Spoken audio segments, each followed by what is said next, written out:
নমস্কাৰ। দোকানৰ পৰা ঘৰ আহি পালোঁ হা, কিন্তু মানে কথাটো হ'ল কথা এটা আপোনালোকক জনাব পাহৰি গ'লোঁ। আজি সুবিধাও নহ'ল। দোকানত বহুত মানে মানুহ আজি কাষ্টমাৰ নহয়, কিন্তু চিনাকি হ'বলৈ অহা বহুত মানুহ আহিছে চিনাকি হ'বলৈ।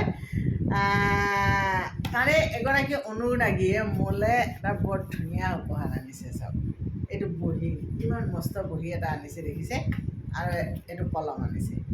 তেখেতে মোক ক'লে যে বাইদেউ, মই আপোনাৰ কথা যিখিনি জানিলোঁ, ভিডিঅ' চালোঁ, যিখিনি পঢ়িলোঁ, আপুনি লিখাবিলাক লিখি আনি চব নষ্ট কৰি পেলায়।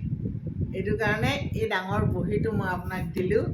আজিৰ পৰা আপুনি যি লিখে, মনত যি ভাৱ আহে আৰু যি লিখিম বুলি ভাবে, আপুনি এই বহীখনতে লিখিব।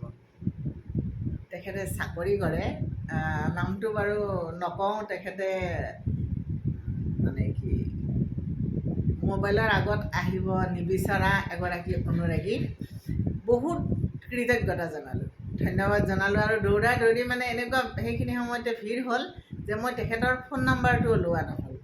নামটো বাৰু ৰাখিলোঁ, কিন্তু ফোন নাম্বাৰটোও লোৱা নহ'ল যে মই তেখেতক এটা ধন্যবাদ আকৌ জনাম। ভালকৈ জনোৱাই নহ'ল ধন্যবাদ।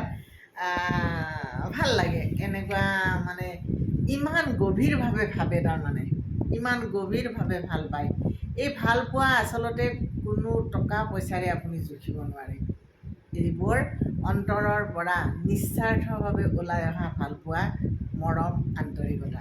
বহুত ধন্যবাদ।